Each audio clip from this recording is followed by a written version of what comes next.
Good evening, South Brunswick. We'll call the meeting order. Please rise for the Pledge of Allegiance. I pledge allegiance to the flag of the United States of America and to the republic for which it stands, one nation, under God, indivisible, with liberty and justice for all.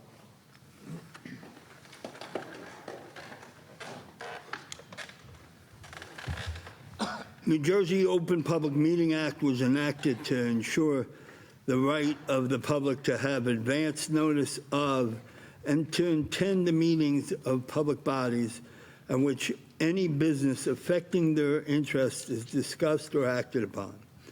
In accordance with the provisions of this act, the board secretary has caused notice of this meeting, including date, time, and location, to be posted in the South Brunswick Public Library and the board office, filed with the township clerk, and communicated to the Home News and Star Ledger. Mr. Pulaski, roll call, please. Mr. Roger Krishna. Mr. Ray Keener. Here. Mrs. Joyce Mehta. Here. Mr. Mike Mitchell. Present. Dr. Stephen Parker. Here. Dr. Smita Raj. Mrs. Lisa Rogers. Here. Mr. Joseph Scaletti. Here. Mr. Barry Nathanson. Here. We have a quorum. Thank you. Can I have a motion to approve tonight's agenda? Moved by Mr. Mitchell, second by Mr. Keener. All in favor? Aye. Any opposed? Approval of tonight's of the minutes, board minutes of August 26, 2021, and board minutes of September 2nd, 2021. Can I get a motion? Motion to approve. Approved by Mr. Keener. I have a second.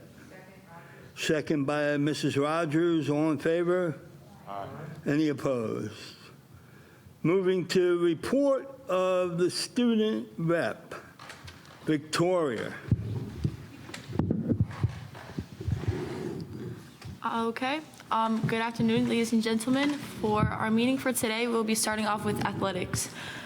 Starting off, our girls tennis team has won the Greater Middlesex County Tennis Tournament and the GMC's championships. Our gymnastics team has 2 meets so far, raising money for the Jackie Pang Fund. This is a foundation for the honor of the previous SBSD elementary school teacher and the former SBHS gymnastics parents. We will be donating the funds raised for the foundation at our home meet on October 13th. The Viking marching band began their competitive season at Hillsborough High School on September 18th. The band took place the first at the competition. On Saturday, the Viking band will host the 41st annual tournament of championships at South Brunswick High School beginning at 3:30. There will be a total of 16 bands performing, concluding the performance of the South Brunswick Marching Band 2021 show entitled to quote-unquote Out of Darkness Light. The Viking band will perform at 8:30 p.m. Please come out and support the Viking Marching Band. Tickets will be $10 for adults and $8 for senior citizens and students. Next weekend, the Viking band will perform at the MetLife Stadium, competing for the U.S. Band's Yama Cup. SBHS Winter Sports. The high school winter sports forms will be due no later than October 29, 2021. A black drop box will be outside of the high school gym entrance for the collection of gym high school sport forms. The drop box will be outside for collection from 8 a.m. till 6 p.m. Monday through Friday, with the exception of weekends and school holidays. Crossroads Winter Sports. The winter sport forms will be also no later due than October 29, 2021. Students can drop them off their forms at the school nurse's office.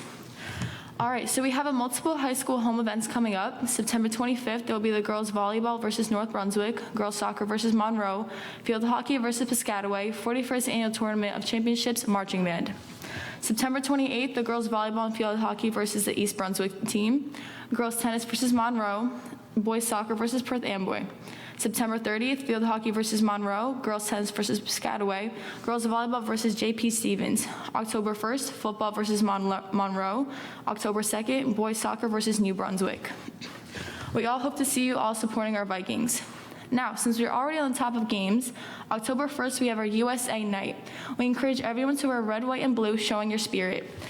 Next ahead, we have our pink out for homecoming. Thursday, October 7th at 6 o'clock, we have our home football game themed pink in honor of breast cancer awareness. We encourage everyone to make an appearance to see our Vikings play and who will be crowned king and queen for homecoming. In addition, the school council fleet is sponsoring the themed home football games. In a week, September 30th is Ovarian and Prostate Cancer Awareness. In honor of this, we will be wearing teal and would love for the community to join us. At last, the 4th of October to the 8th, we will be having our Fall Spirit Week, encouraging all the students to participate. This is all I have for you guys today. Thank you. Thank you. Move along, Mr. Fetter. All right, welcome, both in person as well as online. First, tonight you're going to see our calendar artists and the amazing work they did, so I want to congratulate those students. Dr. D will take that over in a little bit after I'm through and present all of that, so thank you. I have to talk to start about transportation, and reminds me of 5 years ago, where every conversation for the first few months of school were about transportation. Unfortunately, I do not think that's going to shift this year. I believe our concerns for transportation are not a South Brunswick issue by any stretch. If you're reading any of the news, you'll see and notice that this is a very large-scale problem that is even outside of our state. You might have heard that Massachusetts has brought in the National Guard. I think New York was doing something similar as far as how to even get kids to school. We have not reached National Guard levels yet, and we're managing on a day-by-day basis, but it is a thin rope right now. So, to help with this, last night we held a brief meeting to discuss a movement to work towards a short-term as well as long-term solution. Also, you may remember to the board, we're planning on looking at high school start times and whether or not that would be something to consider making a later time. Mrs. Mehta is going to be helping us lead the charge there. But as per last night, Mrs. Mehta joined in as we looked at the realities of our situation. And we cannot at this moment just look at one thing. In fact, what we have to look at is two things and then how we can best do that. The two things are this. How do we, when possible, reduce the number of transportation routes in a school district? And then two, how do we keep, and attract the awesome drivers that are out there for our community? So with that, how can we look at the high school start time as well as the other start times of all the schools? And is there a way to make some changes to help with those two goals? So with that said, we are going to be starting an ad hoc committee very shortly. We're going to be looking for representation from staff, from parents, from students, to work with us on what this needs to be for the short term, but more importantly for the long term. The idea of a bus driver shortage is not a new phenomenon, but it is a pronounced phenomenon at this moment. And there's nothing really on that says it's going to go away tomorrow. So we need to look at sustainable solutions so we don't have to talk about transportation, other than to thank our transportation department for doing an awesome job, which we will do now, which I just did. But at the end of the day, we need real solutions. So we'll be looking for that. If anyone's watching and hears that and they're interested, please reach out. We are going to put a whole package together to show what the plan will be, a timeline, commitments, and all of that. But this is a significant concern for school districts all over the state and the country right now. And we definitely want to be in the forefront of sustainable solutions. So just know that's coming down the pike. And it's going to be significant work, and it could involve significant impact to what we currently do and how we currently operate with the way we start and end school times right now. So tag along with that, we still have our staffing challenges. We are still working through just challenges in general. Substitutes are still one of our biggest. If parents in this community are interested in being a substitute, please reach out and we'll help get you set up. Our HR department, led by Kim White, will be glad to get you on our list and get us involved. We need it. Where we're doing well right now, actually, our lunchrooms are actually being managed right now. We do have a group of subs that come every day. We did change the way in which the elementary school does their lunch program to decrease the number of paraprofessionals needed in the lunchroom and widen the length of the lunch period. So that was a neat, really creative idea that's working. So we thank them for that. I want to tell the board and the community that we have changed the daily COVID dashboard. We've now actually broke up staff and students, school, as well as totals. So if anyone's interested in following that, it wasn't very interesting today, actually. It was very uneventful today. This is the best part. Let's have more uneventful days when it comes to our dashboard. As of the time I left school, there were no reported cases today. That's pretty good for, over almost 10,000 people on site every day. So that was great news. I think that's our first day with nothing. It might have been our second day with no new cases. But again, reality, we are a very highly vaccinated community. That is a big deal. Of course, our elementary schools are not. And I'm still getting questions, just so the board knows.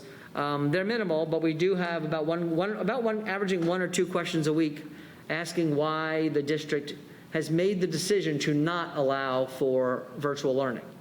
I do remind people that the district has not made any decision on virtual learning at all. That virtual learning the decision was made by the governor, I think back in May, actually, that there would be no virtual learning, and he has stuck to that. So virtual learning is not an option for the school district to make. So I just remind people of that as well.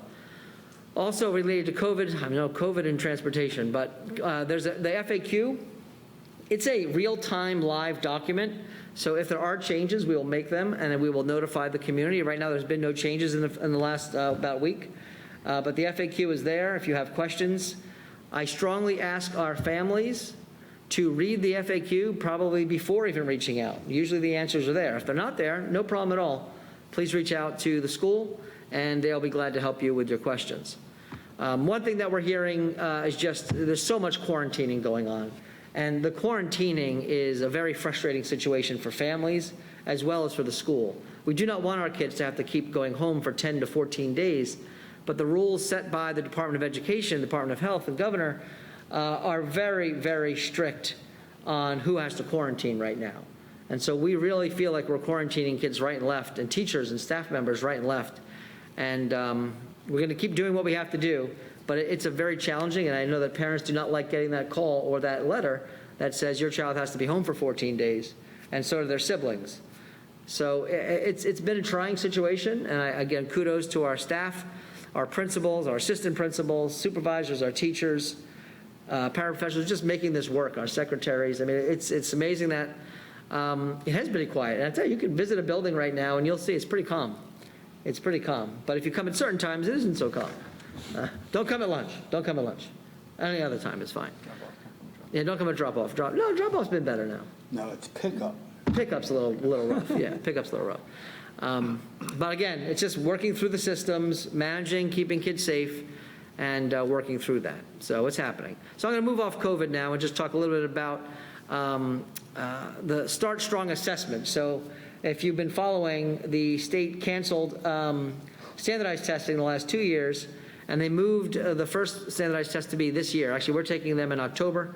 And this is, I think that Lisa will be talking about that, so I'll let go of that. I know, Lisa, your favorite subject. So I'll pass that over to you, for when you speak later. So get to just share some straight out good news.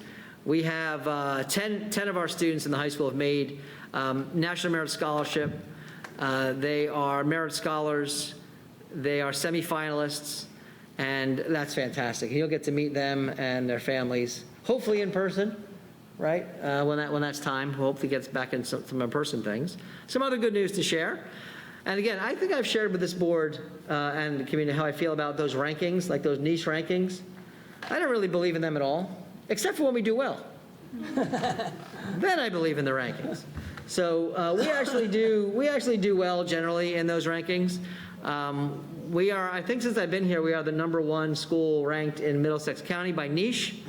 Who is niche? Oh, they're the smartest people in the world, I believe. Absolutely the smartest people in the world.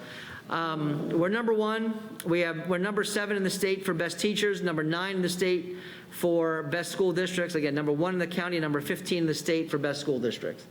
So that's pretty static for us. We generally stay around that 14, 15 mark. And I look at the schools in front of us, also great districts. And I do believe there's some value in the rankings to a degree, but I do jest in the sense that I truly do not believe in these rankings very much. But heck, when they say you're number one in the county, you share. Some upcoming events, so we all know. Week of Respect, October 4th through 8th. That's coming up. We'll hear more about that. But counselors will also be focusing on social emotional learning. It's been a big focus of ours over the summer. Then you have School Violence Awareness Week on October 18th. Then we have October's Dyslexia Awareness Month, and our own Jody Mahoney, very, very big into doing fantastic work in that. I think we just got our notification for the shirts, didn't we? So we have to order shirts. Did we give that to the board? Do you know, Jen or Kim? We can ask Marianne, I know is listening. Maybe she can. All right. Yeah, Murph, if you don't mind getting that email from Jody Mahoney about the shirt order to the Board of Ed. They might want to participate. All wear red. And finally, Reggie, are you ready with the next part? This is Suicide Prevention Month, and we have some amazing people on staff who have been doing some work. They've been doing some work. Actually, I know Mrs. Popolo's in the audience today. They've been doing some work, and your video was shown. We've been working with Ms. Popolo, I don't know for how long, about 3 or 4 months? Yeah? Yeah. And the opening of school, Dr. High and Dr. Eichert, two of our just fantastic people who've been working with Ms. Popolo, put together a wonderful presentation for our staff, moving presentation. Now, we're not showing that tonight, but we do have a message from Dr. High. And if you don't know Rebecca, she is just an absolute star. And she's going to be mad I even said that probably on film, but she really is. For me, she's a go-to person when I have questions about certain topics. And we're very fortunate to have her and Brian as well, Dr. Eichert, on staff doing this work. They do a great deal of work in all the social emotional realm. So I do want to share a little message from Dr. High. She prepared for us tonight. She couldn't be here. She would have preferred to be here, I'm sure, but she was unable to be here tonight. So Reggie, if you don't mind, if you could show Rebecca the video. There she is. Good evening. My name is Dr. Rebecca High, and I currently work as a behavior specialist in the district. I serve on many committees in South Brunswick, and I'm here this evening to share information on some of the important programming South Brunswick School District has been focused on implementing to support the mental health and social emotional needs of our students. Our district has a very strong SEL committee, which stands for Social Emotional Learning, that is currently beginning year 4 of our 5-year plan to systemically increase SEL supports and programming at all levels in the district. Perhaps now, more than ever, we view our commitment to SEL programming in the schools as imperative to student functioning and success, given the negative effects the pandemic has brought to our country, state, and local community. We have also had a small but dedicated committee of staff members working over the past 4 months to create a new initiative about to be implemented in our district entitled What's Your Mark? Be the Change.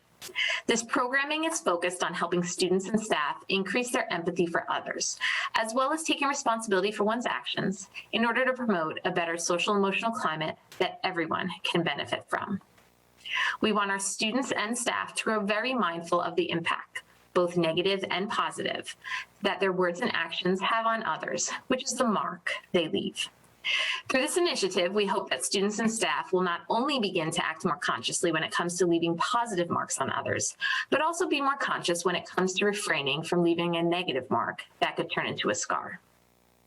We are also promoting the message that negative marks can be remedied through restorative actions, and we have staff at school to help facilitate those conversations. September is Suicide Awareness Month. No school community is immune from losing students to suicide, and the last year has unfortunately reminded us of that fact right here in South Brunswick. But we are inspired by the determination of those in our community who want to make a difference and want to be the change we know we need. Our district theme this year is rooted in the idea of unity, and we believe that by understanding one another better, walking in someone else's shoes, and or biting our tongue just long enough to think about the consequences of our words and actions, we can make a difference and help bring our community together. It's a glimpse of what Rebecca brings to the table for this district. And again, a very moving opening for our middle and high school staff. And again, thank you, Aaron, for working with the district on that for the last 4 months. again, I've heard a lot of from the staff. So, all right. Our next board meeting is October 14th. And again, we have our work cut out for us this year, but we're making it through, and really comes down to a couple of things. An absolute amazing faculty across the board, and an amazing community of families and students. It truly separates South Brunswick from others. It truly does. So thank you to the board for all your support, and I'll turn it back over to you, Mr. Nathanson. Thank you. Moving along, I guess I'm turning it back to you and Ms. Desler, Dr. Desler at the same time. Yeah. You're talking about the pandemic grant. Yeah. You know what I'm doing? I'm going to, Reg, you all right if I go over there? You want me to go there or you want me to stay here? Come on over, sir. Okay.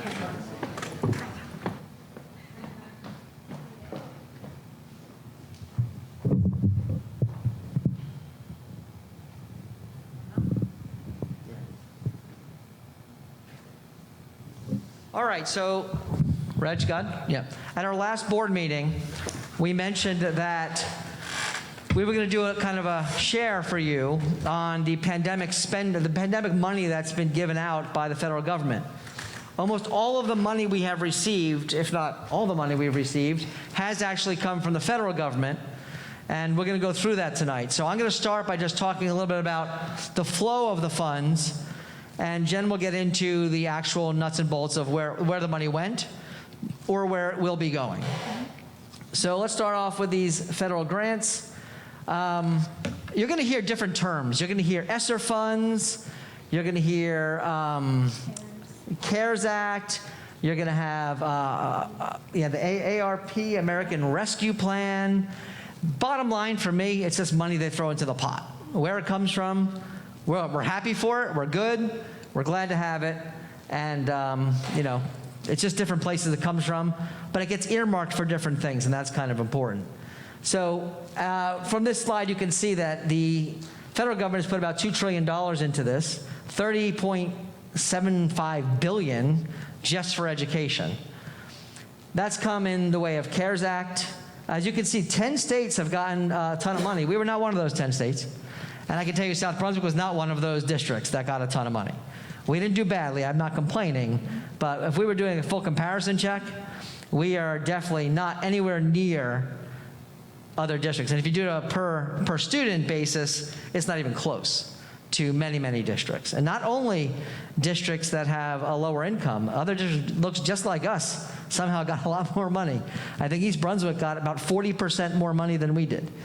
And we're a little bit bigger than East Brunswick.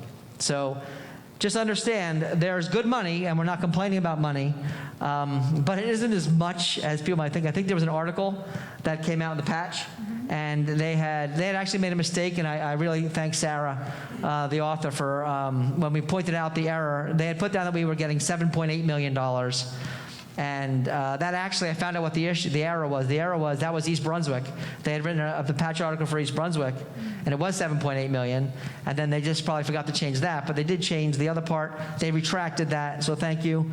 Of course, when you see that we got $7 or $8 million, which is really only about $6 million, people are like, wow, that's a lot of money. You can do anything you want. Well, that $6 million is for about 3+ years. It has to be spent, I think, by January 24. Some of it. Some has to be spent. By 23. So it's good money, no complaints, but it isn't the kind of money where you can buy, like I think one parent suggested buying 500 picnic tables. That really wouldn't have been in the cards for us. Things like that, things that other districts might have been able to do, buying full, I mean, they could build full out. Some people got hundreds of millions of dollars. So again, we're going to go through that tonight, but you can see how the money has gone around, the CARES Act that came out. This is always a problem that you can't always see that. But this slide shows the first 4, we received that money. It's actually in the coffers, right? And that is the CARES Act, the Corona Relief Fund, the Digital Divide money, as well as the CRRSA, I'm just going to leave it at that, Esser money. But we're also still slated to get some more money in the American Rescue money. So altogether, we're going to be somewhere in the 6 million, but received so far is just shy of 3 million. And what we want to point out to you is that when we get money like this, there is some of the money, not a lot, because we don't have a lot of non-public, basically 2, right? Districts that get some of that money from the district. So we have to send that over.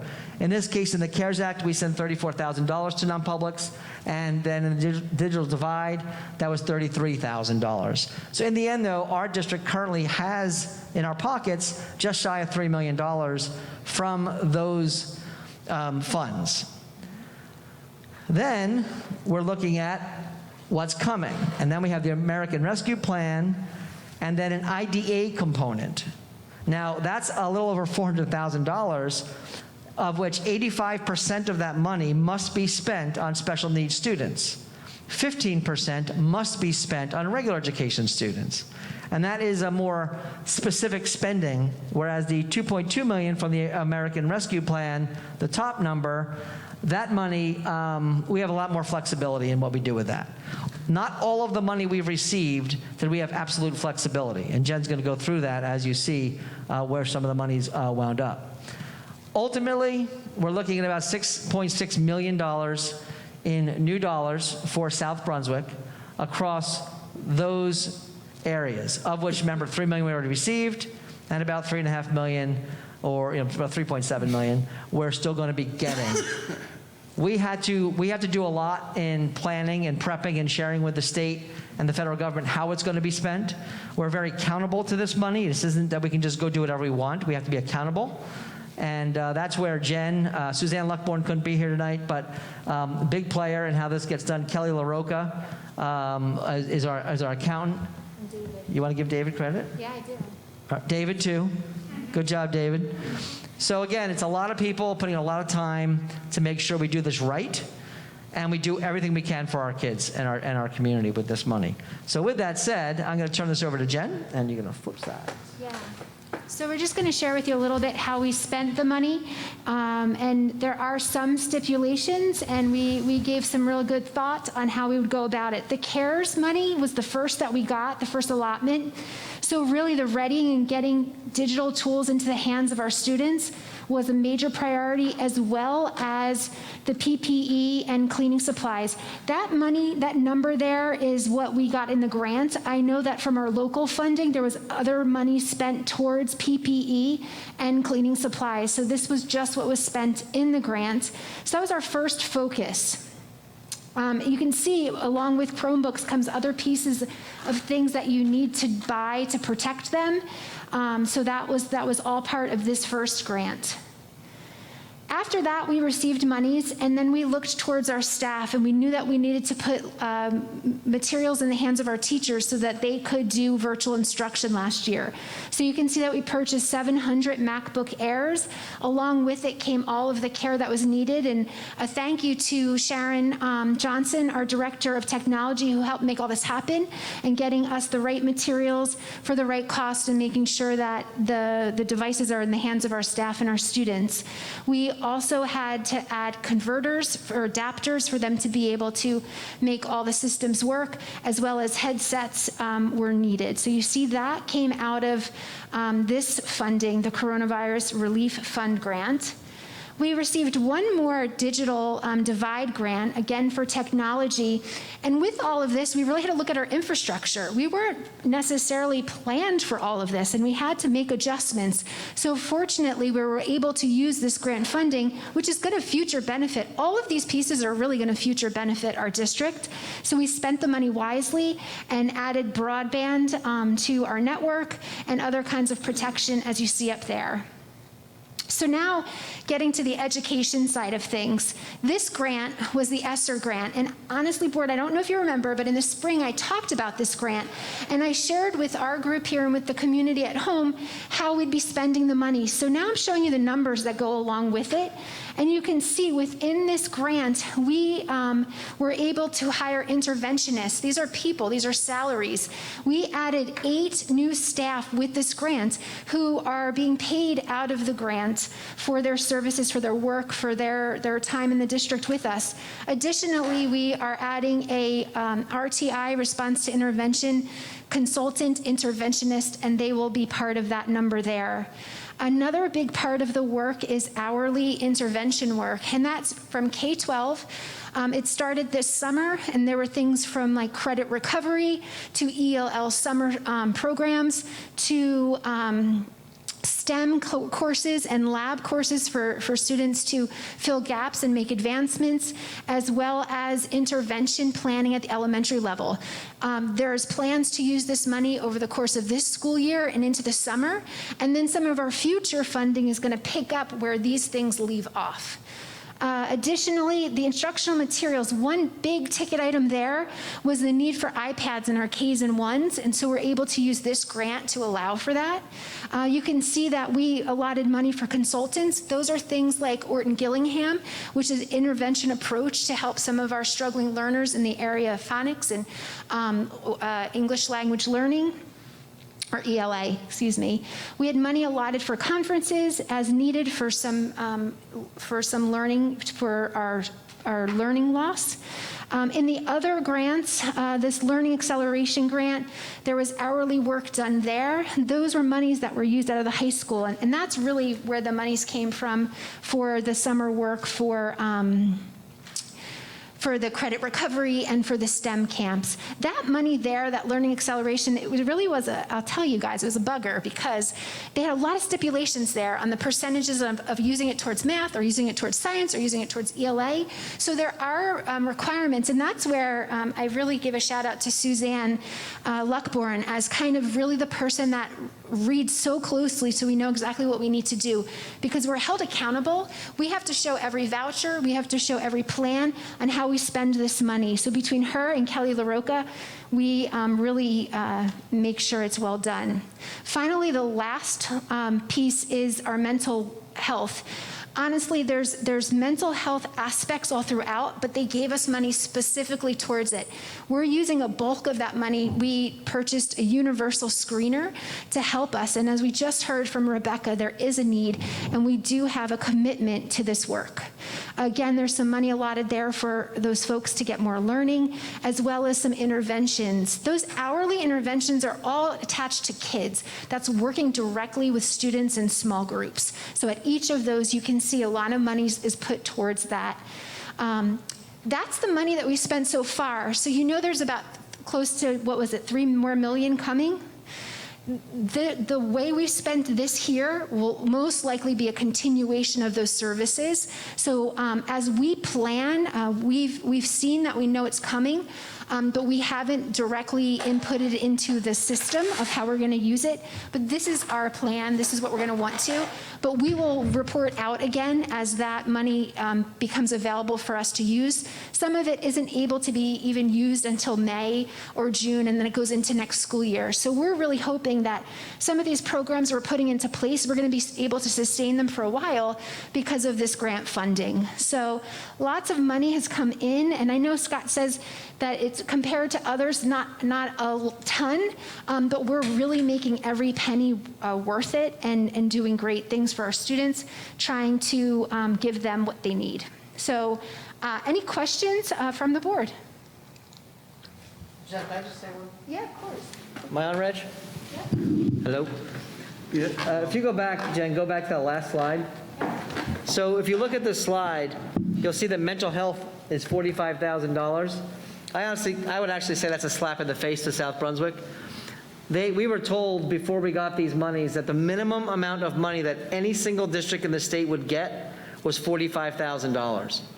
We're the 24th largest districts in the state, and we got the minimum $45,000 for that. That means a district like Cranberry, no offense to Cranberry, I love Cranberry, with 600 kids, got $45,000. Roosevelt, 70 kids, $45,000. And, there's no one to ask, there's no one to get an explanation. I just think it's important that this board and this community understands, Because when you see that, you're like, wow, why did we only put 45? That's not what we put. We spent a lot more than 45,000. That's the grant dollar amount given to us by the federal or state government. I'm not sure which one this is. I think this is federal. $45,000. So again, just want to point that out to the board and the community that I call it a slap in the face to South Brunswick. Just a side note, we did ask. You and I spoke to Assemblyman Zwicker, and he couldn't get us an answer. So it went to a dead end. So. You guys want to stay there? We have another. Any questions on this? Any questions on this, guys, for Jen or myself? All right. Good? Keep Thanks, moving? Jen. Okay. Next presentation, back to Jen for Calendar Arts Day, right? Reg, will you change it for me? Thanks. So, I don't know, I'm hoping they're in our virtual audience, but tonight we are recognizing our artists. And I was just talking to Scott earlier today, and he said, I gave him a sneak peek, although if you've gotten your calendar, you've seen the artwork, but the pictures I'm going to show you tonight, any of those that were in color, you're going to see them in color, and our calendar isn't. So he was just awestruck by it, and was like, wow, like, our kids are so good. Like, is that like normal? Are they like this everywhere? And my response was like, no, I really don't think so. I think it's us. And so our kids are amazing. Our teachers are outstanding. This artwork was during a year of when most of the instruction was done at home. So just that in itself is extremely impressive. We have kids that are so talented, and although it may seem archaic to have this paper calendar, this is such a tradition and a way for us to showcase our students and be proud and let them see this. So I welcome all our students that are watching tonight. I welcome our staff that is here and want to give a couple of thank yous before we get started. This was mentioned earlier. This is our theme for this year, and I think this calendar is a tribute to coming together and continuing to thrive. Want to give a thank you, of course, to our board that supports this, as well as the student artists and our teachers tonight.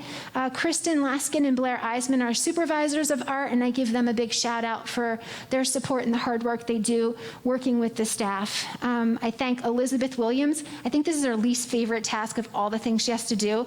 The pressure of making sure there's not one editing error in that calendar. It's really frustrating and nerve-wracking, and she does an amazing job. We thank Master Graphics, and very often PNC Bank donates, and I believe they are indeed supporting us this year, so we thank them as well too. So, without further ado, I'd like to show you the art in its glory, month by month, and we're going to start with the cover. So first, Erin Chiang, she's from the high school. Last year when she did this beautiful piece of art, she was a 10th grader, so she's currently an 11th grader, and her art teacher is Katie McMillan.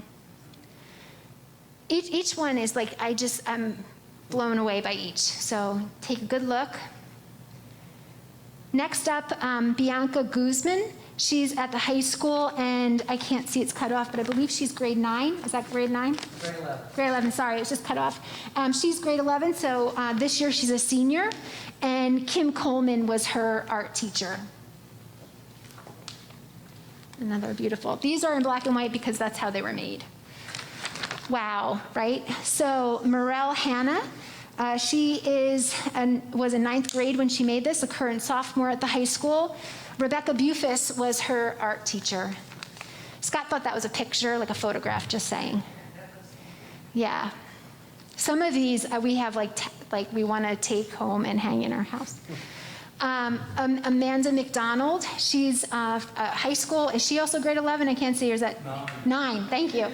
I need to, maybe if I stand on this side. Yes, that's better. Do this. Sorry, Reg. Sorry. And Lori Boudou is the art teacher. Again, beautiful. And you can see all different kinds of mediums used for the art. The last cover photo, I say photo because I know that Norman Chow, the art teacher, he does a lot of different classes, and some are photography type classes. So I'm not exactly sure the medium and how this beautiful, gorgeous picture was made.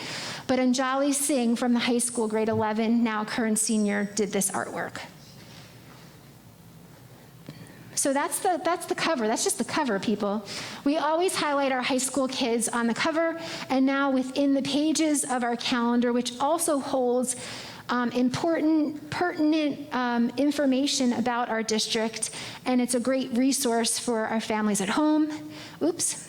But let's start with September.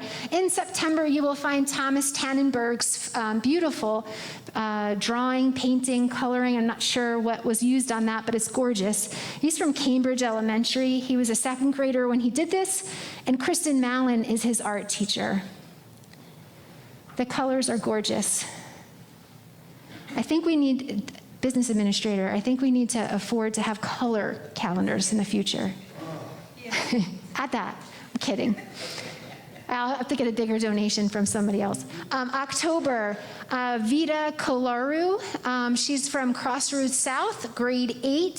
So she's actually at the high school now. Art teacher is Bianca Padilla. You can see, I get why we put this in October. I believe that's some Harry Potter going on there. November, Cleo Hobson at Brooks Crossing. This is a first grader's work. They are in second grade now, and the art teacher is Alan Kazar. Love the colors. December, Anoki Shukla, Crossroads North, grade 8. She's now at the high school. And David Castaldo is the art teacher there. I want the dog. I don't know if I want the picture or the dog. We know that came from something real. Okay. In January, Sakina Ali, Brunswick Acres, grade 5. Sakina is now at the middle school. Suzanne Tiedemann was her art teacher. It's Eyes of a Dragon, right? February, Sanvi Sharma from Greenbrook. They were a first grader when they did this drawing picture. Jennifer Kipnis is the art teacher.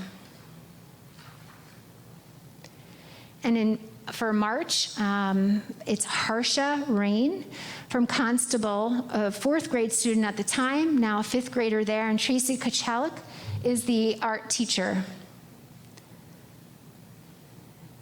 Next up for April, very nice April flower, some flowers in April after the rain. Amal Abudatarif from Monmouth Junction. He was in 3rd grade when he did this drawing. Jill Ward is the art teacher. I wouldn't begin to know the detail on how to do that, so gorgeous. May, Tanvi Reddy from Crossroads South. This is an 8th grader. When it was done, Bianca Padilla was the art teacher with Tanvi last year. Tanvi's now at the high school. June, Hasini Vilchetti, Crossroads North, grade 8. And David Castaldo is the art teacher. Hasini is now at the high school, a 9th grader. Could be a professional card almost. I'm looking to see like thank you or something, thinking of you on the inside. July, another one of those beautiful dragon eyes. This is Adith Kumar, Indian Fields, another 5th grader at the time. Jason Shizzle is the art teacher. And that was it. There was no August this year. The beautiful artwork speaks for itself. Again, thank the students and their families. I think some art supplies were being used at home, and so hopefully no furniture or couches or anything got hurt in the making of any of these pictures. But shout out and kudos to the students, the families, and again, the art teachers. Without them, this work wouldn't be possible. We're a lucky district to have this great opportunity to see all of this. So thanks for letting me share tonight. Thanks, Jen.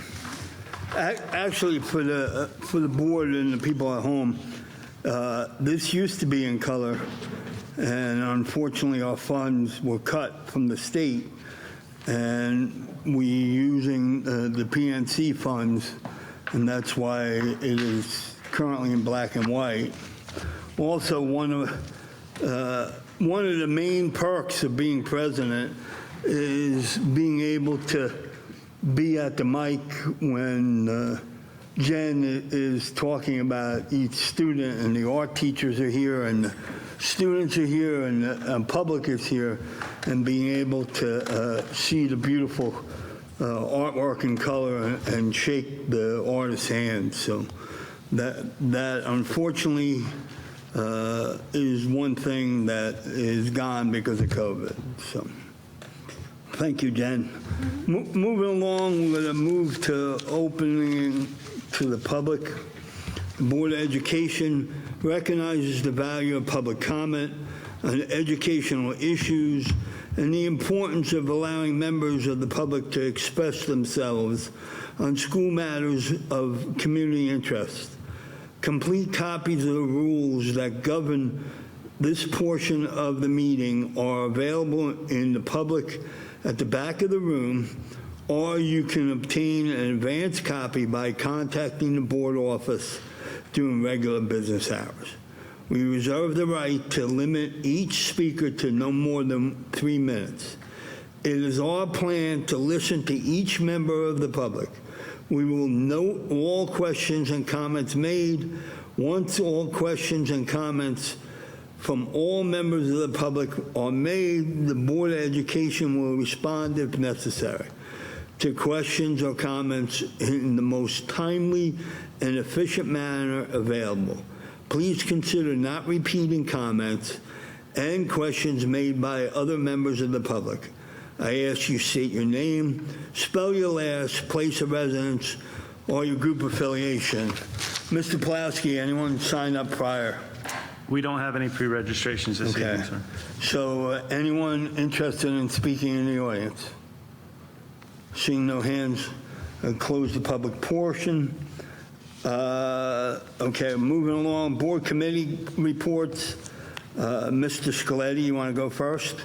Sure, Mr. President, thank you. On Monday, the 20th, we met as a facilities. We started going over the projects for next year, next summer's projects that we're going to be sending out to bid. We went through a whole bunch of them as roofing, flooring, and different projects throughout North and South as well. We will be sending them out to bid, and when we receive them back, we will be handing them over to the Budget Committee. That's all my report. Thank you. Mrs. Mehta, you have a couple committees. Go ahead. Okay, thank you, Mr. President. So the policy committee meeting was on the 21st of September. That comprises of Mike Mitchell, Raja Krishna, myself, Mr. Feder was there, Mr. Pulowski was there. And we discussed policy number 511, which is about continuing student tuitions. Students enrolled in a district for a minimum of 5 consecutive years, students with good academic and behavioral records. The tuition will cover their regular education only, set at the predetermined state tuition rate as per the provisions of NJAC 6A23A, certified cost per pupil for South Brunswick.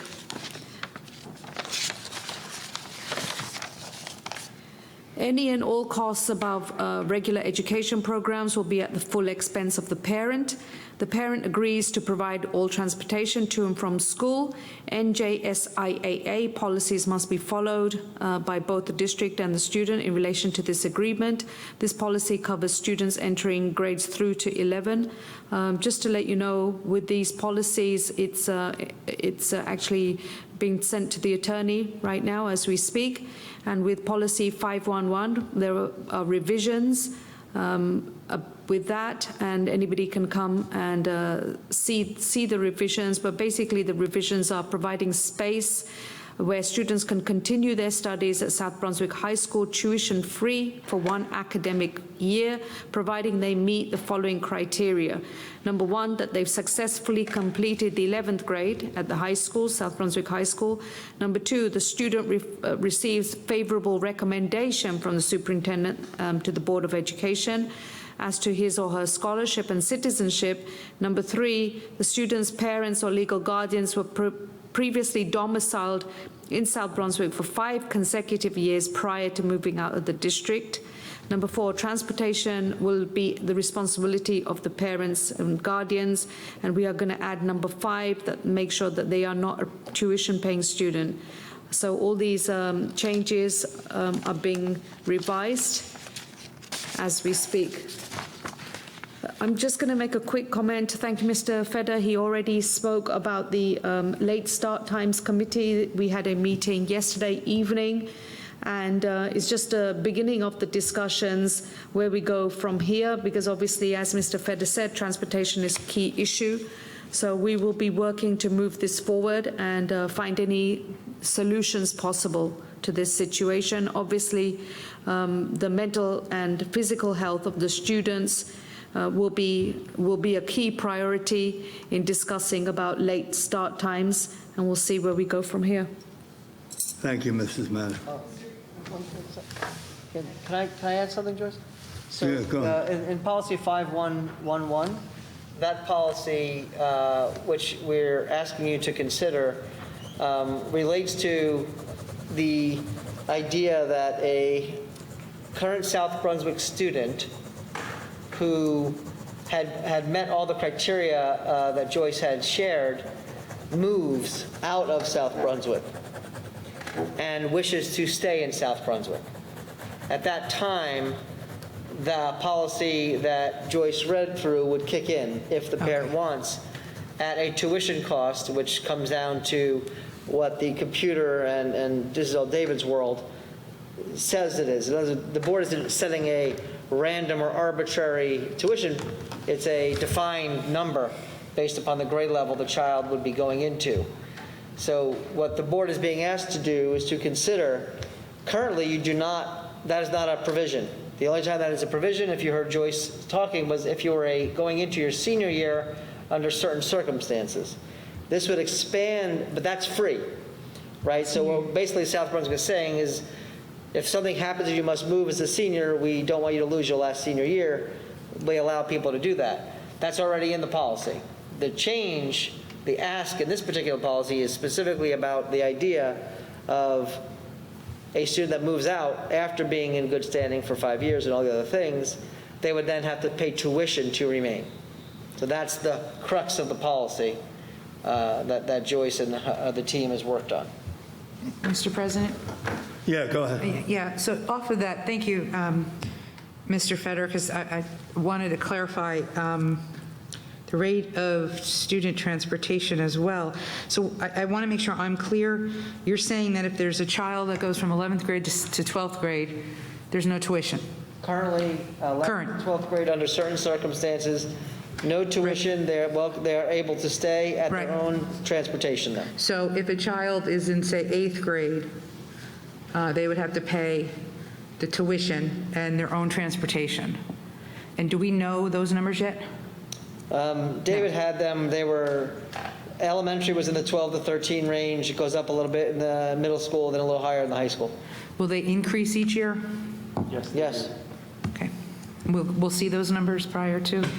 You're not adopting the numbers. You're adopting the policy? The policy Okay. that says how the number is retrieved. Great, thank you. I wanted to be clear on that. Thank you. Thank you, Mrs. Rogers, and thank you, Mr. Feder. Barry. One other comment. Is Dr. there any Paul. provision in there about space being available in Right. buildings for a student to stay in? I mean, if we're crowded, we still have to take students that are moving out. So for the number of students this could possibly be, the tuition payment for the one student would more than offset the concern of space. Okay. Okay. In this particular, there are other times where space is a more relevant concern. One student in this manner, even if it's a multiple students, it would be hard for that to ever be enough, especially when you remember now you're getting money now. So you're able to manage differently, because if you figure it's a crazy situation, because if that child just stayed and it didn't move, there'd be no money and there'd be no new cost to the district. It's just that the student no longer lives here, they no longer has privilege to go to South Brunswick schools.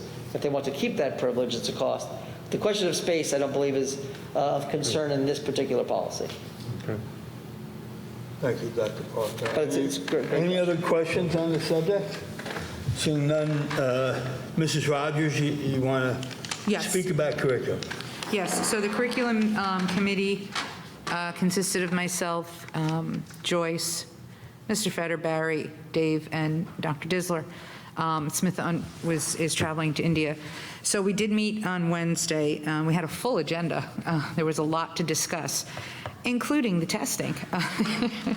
But at this point, we still have a few things that we need to wrap up. And prior to providing any update to the committee, to the board from the committee, we will have a full report, though, at the next board meeting. Thank you. That's it. Seeing no other hands, move along to approval of tonight's action items for September 23rd, 2021. I have a motion. Make the motion that we approve. So moved by Mr. Keener, second by Mr. Scaletti. Discussion. Discussion? Seeing none, roll call, Mr. Pulowski, please. Mr. Raja Krishna. Mr. Ray Keener. Yes. Mrs. Joyce Mehta. Yes. Mr. Mike Mitchell. Yes. Dr. Stephen Parker. Yes. Dr. Smith DeRaj. Mrs. Lisa Rogers. Yes? Mr. Joseph Scaletti. Yes.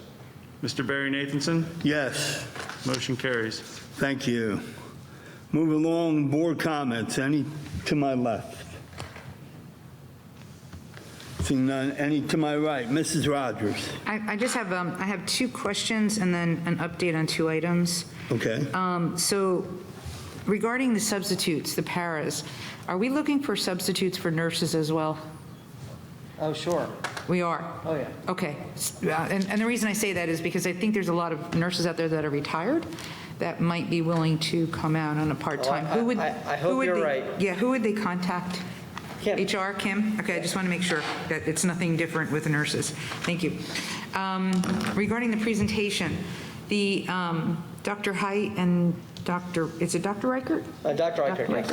So do we work with any university on this? And if so, how long and what is their role? Because I know we have the Bridge program, and we've been working in different areas with social emotional learning. So I'd like to better understand how we work, if we work with any outside organizations, Yeah. and for how long. So Bridge is a arm of Rutgers, actually. So we work with Rutgers. Okay. Our contacts for the Bridge are Rutgers employees. Ben Brisson leads our Bridge Academy. And I'm not sure of the amount of time they've been working with us. Maybe someone it's been before me. So it's at least 5 years. I'll say, if you recall, at the start of the pandemic, in the governor's budget, if anyone remembers this, it was announced that they were cutting the funds that pay for this exact program. Right. And I, along with a group of other districts, we staged kind of a mini rally to try and make sure the government understood a time like this was not the time to start cutting mental health supports. So we got the money back. And a few changes, though we've lost some money in the years. We used to have more of a presence in the middle school. We still have some, but it's not quite as large a presence. But we still are very flush at the high school. And that program is a significant program for us. They do a great deal of therapeutic service for our students. And really, really fantastic program. Ben Brisson also, I believe, if you were at the walk this weekend, Ben was there with Rebecca as well, and showcasing the quality of the work they do.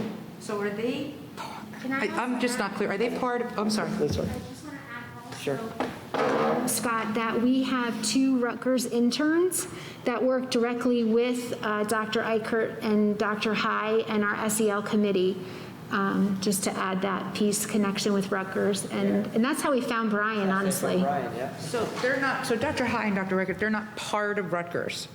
No, they're ours. They're just ours. Okay, I didn't know if there was any We're so lucky relationship. to have them. They're ours. Yeah, I didn't know if there was any relationship with them and Rutgers. Dr. Okay. They have beautiful relationships with Rutgers, but they're our employees, Okay. and we have some of the Rutgers interns. His connection with Maurice Elias at Rutgers, that's a, awesome and strengthened. I think we'd have it no matter what, but beautifully strengthened because of the folks we have here. Okay. Thank you. And then I just have two updates. One on the, as liaison to the zoning committee. There's been some discussion about the latest application that's in front of the board. It's actually tonight, the zoning board. I'm not able to go, obviously. But there's an application that's in front of the board for a redevelopment for mixed use above Pizza Delizia. So it's a small area. And I think there was a lot of concern, well, I received questions on it, that was this going to be torn down, and is this going to be, apartments? And the concern was the amount of impact to, say, Monmouth Junction School. So I just wanted to clarify for the board that if there are any questions, the township has the information, but this is just to add apartments above Pizza Delizia, and we're talking about maybe 4 or 5 apartments. If it even gets passed, I don't know. But I just want to let the board know that there will be no impact, obviously, to Monmouth Junction School. Also, and I don't know if Barry is going to touch on this, but we had a delegate assembly discussion. Okay, and that was on Saturday, and it was good because it was a discussion around the bus issue around the state, the nurses, and the 2-week pandemic issue that we're all facing across the state. So as Barry will tell you, this was raised up to the state level. So that's it. Thank you. Just clarification, Mrs. Rogers, that was the legislative committee that you, not the delegate. Delegate, my apologies. So at that meeting was Deputy Chief of Staff from the governor's office, and she did a fantastic presentation. So, Mr. President? Yeah, go ahead. Just 2 quick, really quick points. South Brunswick Commission on Women, we have our domestic violence walk. Everybody please mark your calendars, October 24th, and I'll be sending you all the flyers. There will be registration. There will be student volunteers that can come. We'll be giving volunteer hours. That's the first thing. And the second thing is the Middlesex, the NJSBA, New Jersey School Boards Association, Middlesex County meeting is next Monday at Pierre's at 6 o'clock, and I highly encourage my colleagues, my board members. As you know, I am the Middlesex County delegate this year, and please, if you can come, please come. It's at 6 o'clock on Monday. Please register on the website. Thank you. Yeah, just to piggyback that, you have an option to show in person or on the Zoom. So that was sent directly from New Jersey School Board Association to everybody up here with both Pierre's address and the link for the Zoom, so you have a choice. Not a problem. Moving along, I have a few things. So, sorry, Mike. Go ahead. It's okay, it happens. I just wanted to recognize Hispanic Culture Month. Recognizing the contributions of our Hispanic brothers and sisters to our community, to the country. Also want to thank our beautiful artists, student artists, their teachers for these calendars. They're beautiful. I look forward to going through thoroughly on my own. And also I want to finally give a shout out to Divya. From our girls varsity tennis team. She did win the singles championship at First Singles, which is a very important thing. First Singles is the best player on each team. And I wanted to piggyback off of Victoria in recognizing our team for winning the conference championship. They actually tied. It was a 3-way tie with East Brunswick and J.P. Stevens high schools. So this has only happened twice in the last 14 seasons. So for it to happen in my tenure as coach, it's quite amazing. And our kids, I've seen them play. They play hard, they play together, they play to win. And I want to, give a commendation to the coaches, particularly to Coach John Lally. for keeping the program going once Coach McDonald moved on and retired. And that's all I have to say for tonight. Thanks, Thank you. Mr. President. Thank you, Mike. So one of the good things that are happening is we're starting to go back to live events. So I was able to attend a couple events this weekend. First, the first annual Cornhole Fundraiser tournament was to support Crossroads student Ray Fantel. He was there and his family. And I want to thank the sponsors, the donors, the South Brunswick students that were there. The staff participation was unreal. And a special thanks to the organizer, C.J. Hendricks, and Big Time Yard Games, which wouldn't have been possible to do this without them. So the winners of the first annual Cornhole tournament was Frank Sanchez and Joe Rapino. They both South Brunswick parents, and they beat Bruce Baum and CJ in the finals. So it's amazing watching them because they're so serious. They have their own bags that they brought. They didn't have to use CJ's. And one of the participants actually had a cornhole scoring app, believe it or not. There is a cornhole scoring app. So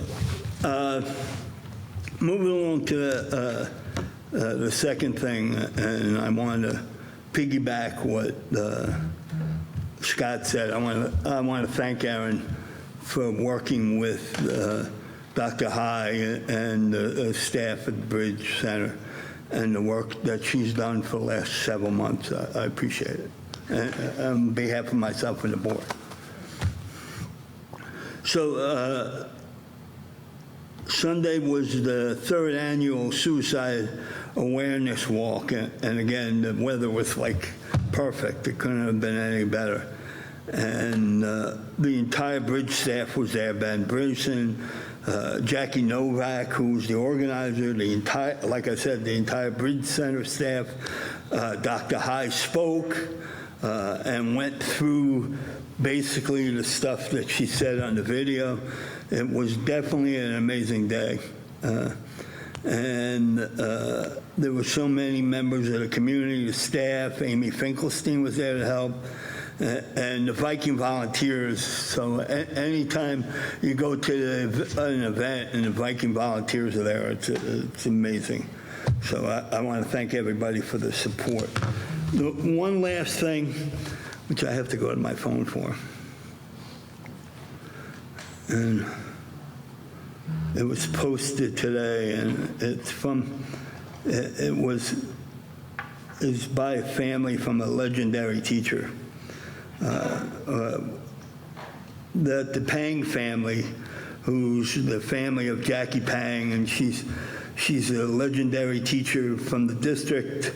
She was taught at Indian Fields in Dayton for over 20 years. Unfortunately, she passed away April 2020. But her family has decided to keep her memory alive by donating 100 books a year to the district. So every library in the school district gets 10 books a year from the program. And I want to thank the Pang family and in memory of Jackie, who again, she was definitely a legendary teacher. So I want to thank them. So that being said, we are going into executive session. Be it resolved that the Board of Education, motion to adjourn. Can I motion to adjourn? Give you a motion to adjourn. We don't have executive session. Oh, we don't have executive session now? Motion to move to executive. Yes. Oh, we do? Okay. Yeah. Motion to move to executive. Be it resolved that the Board of Education of the Township of South Brunswick hereby moves into executive session in accordance with Sunshine Law, Chapter 231 of the Public Laws of 1975, NJSA 10:4-6 through 10:4-21, to discuss the following: personnel. Be it further resolved, the discussion conducted in executive session can be disclosed in the public at each time as the matters have been resolved. Formal action may be taken at any time. Motion to adjourn to executive. Motion to adjourn. Moved by Mr. Keenan, second by Mrs. Meadow. All in favor? Any opposed? Good night, South Brunswick.